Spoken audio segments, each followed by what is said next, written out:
Hi, this is me, Get Real. This is a check-in video. I didn't really... So I did these recap videos this week that I was going to post. It's August 14th, 2017. Today's Monday, and they were like recaps, and then I was like, okay, I'll just generalize this, and I get like angry if I think of something that angered me, and then I get on a tangent about it, and then it ends up being like 2 hours. I don't have resources or the real knowledge of editing. I don't have any programs, nothing, no technology. Like for one of my jobs, I gotta have a device that has a technology. Well, you have to have technology for any job nowadays, and I have like barely the technology even to keep like a job that requires no education.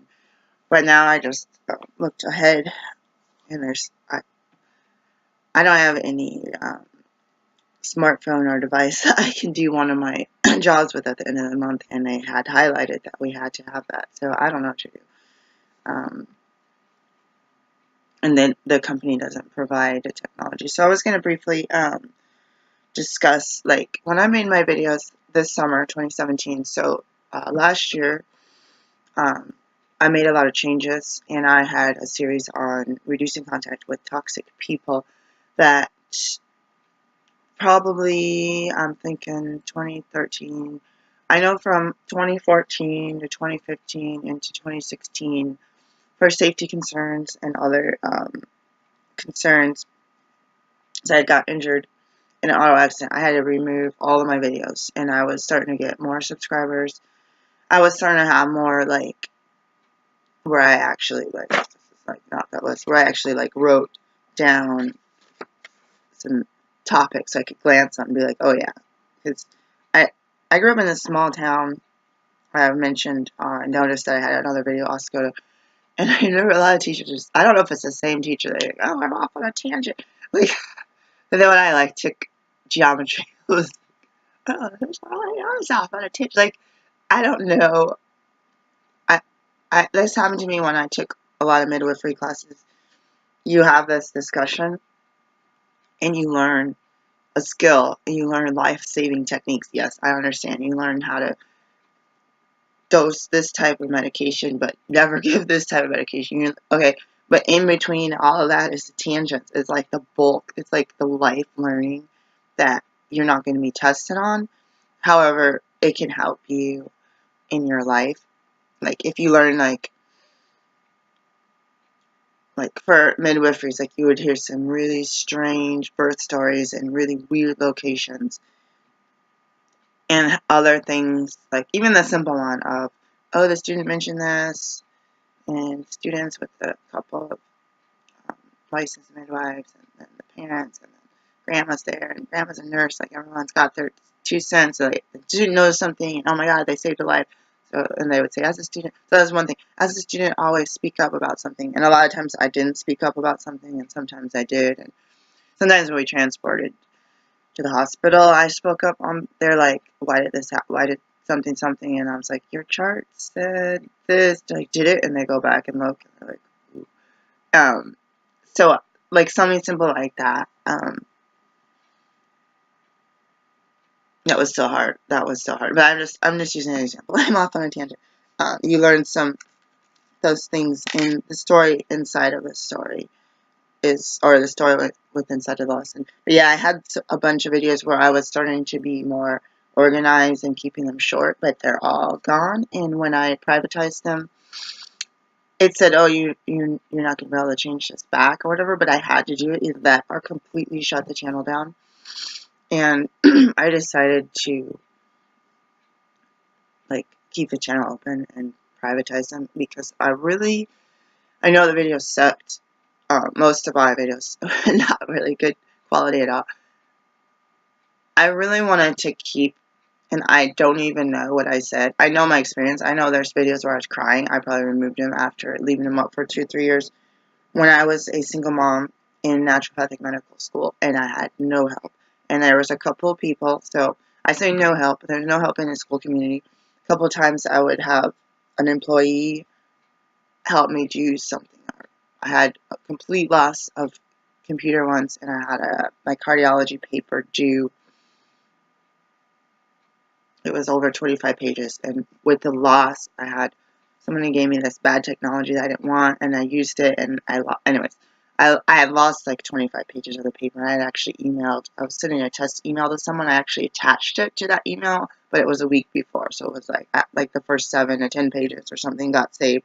Like stuff like this happens. So I would share about, oh my god, I almost flunked out because I didn't have the resources to even go to Walmart and get a $300 basic machine to complete a project on. Like, and it was just such a struggle to be in such poverty and have like time poverty where you're doing everything in the whole household. You're doing all of the childbearing. You're doing all if your kid's sick, if your kids have school conferences, all that stuff. Even with school, even there's a brief time I was homeschooling. Like everything in this country involving kids has a legal connection to making sure that you're following the law, the basic laws, and like even talking about midwifery stuff, and like, people think, oh, naturopaths, such hippies, they don't give vaccines. I gave so many vaccines as a midwifery student. I'll tell you that right now. I gave plenty and plenty of vaccinations to little babies, which I didn't actually do, and I learned a lot of. I kind of cemented together my learning of medicine when I did 2 extra years in midwifery training, because it brought everything together. It brought medications, it brought category C, category X, it brought in family genetics, as far as like, oh, such and such, my mom's family has 6 sets of twins, and like this type of like, well, these people are colorblind. Like, you bring in like all of that. You bring in um, blood glucose stuff. Like, you bring in so many labs, so many vaccine stuff, and then discussing the schedules with parents in detail, because everyone's on Facebook, and this Facebook mom said this, and you get those people that are spokesperson. They're like, we don't do vaccines, we eat tree bark. And then everyone's like, well, we want to eat tree bark. And then they come and ask the doctors, what we this way, like, because they will be like sheep, and they'll like all follow. And then you have to, in the health field, it doesn't matter if someone calls you a hippie doc, you have to follow the CDC schedule. Like, you have to inform people of that. And if they don't want to follow it, then you have to do informed consent, which may not even help you in court if somebody's kid dies of whatever thing that their big brother brought home from daycare or whatever. It sucks, right? But you still have, like, people make, like say, like, I'm not a biker. Say I made a stereotype about bikers, which everyone's an individual, so that's stupid just saying that, but I'm using an example. Someone made up a stereotype, and then they think that these people are going to act that way or talk to you this way, or their garage is going to be a certain way or whatever. And you're like, you're making up something and you have no clue. Like, what is that? Don't knock it till you try it.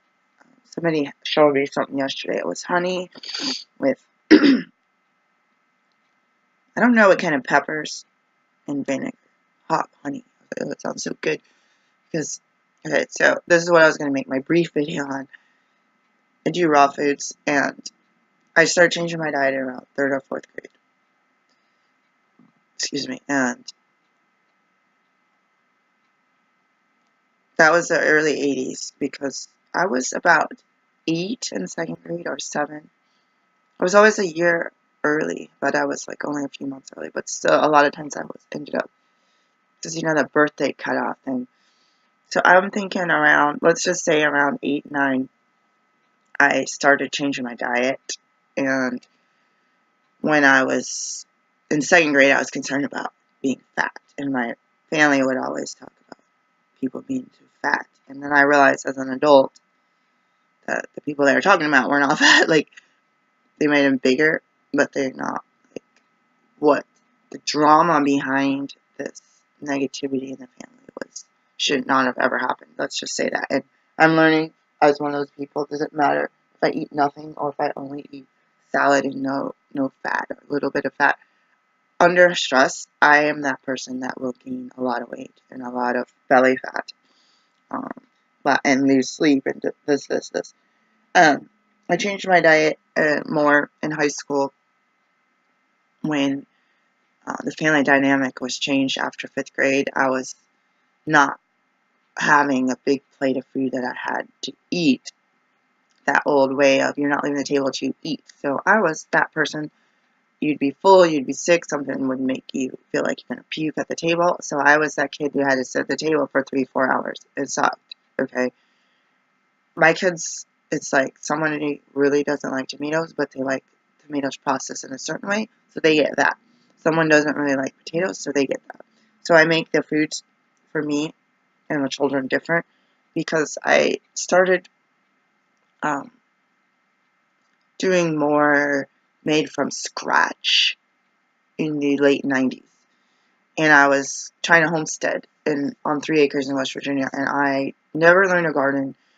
My mom had chives that just continuously grew, and asparagus that grew back every year, and they were just little slivers. And then we had mint. That's about it. So she wouldn't let me, like, I begged to plant a garden. Grandma had a garden. I want a garden. Grandma canned stuff. I don't like stringy green beans canned. I didn't like it. I wanted lettuce. I wanted strawberries. I wanted, I was eating crab. I was like, if I could find food out there, I would eat it. I would eat the mint. There was the other mint, the not the, which one's not toxic, the wintergreen or whatever one you find out in the woods, the smooth one, and then the leafy peppermint at the lake. The neighbors had a tiniest little patch of wild strawberries. They were so small. They were just like little cute things. There was blueberries, but you had to search for them. So I was really about getting food outside, and when the family was super strict, or either they were either too strict or I didn't pay attention, the more I could get out from my front door, the more I would like forage for food. And someone actually came over because a crop of morels cropped up, and my mom brought a mushroomer over, and we ate that. That was awesome. That was like the first time I had morel mushrooms. So I do raw foods, and I had shifted my diet to containing 50% up to 100% from 2004 to I don't remember when it got 100%, but um, sometimes I use like a supplement food or a spice like the peppers, and I will tell you the truth, I don't know how they process it since I have peppers that people gave me from their garden. I know that I didn't cook them, and they went in the fridge, and I saved the seeds, and I cut it, and I did this, or dried it on accident because I forgot about it on the counter. But I can tell you that as far as I know, if I ingest it, it's, as far as I know, not cooked, but at the same time, if something's dehydrated, I don't know if that's under 100 degrees. I don't know.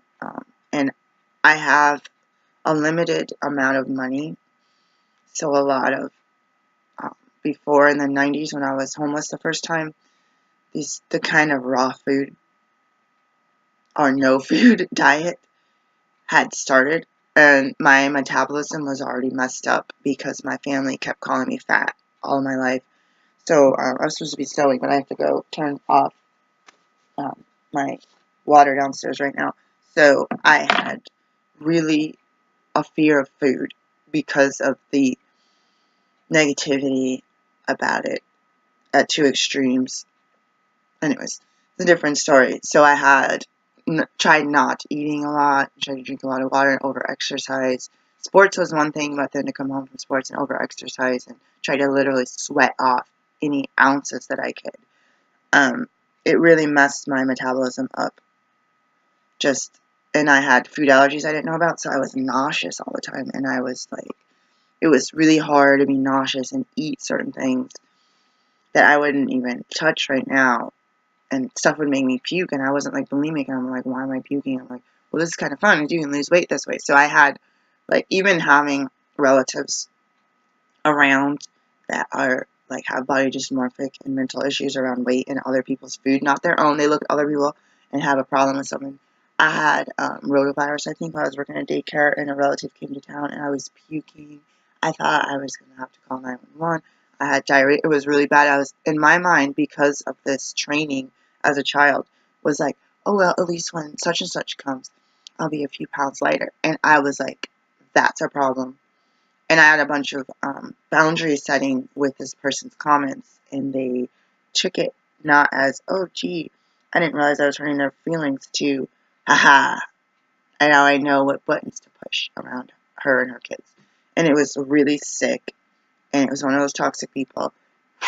I will be back after I turn my water off.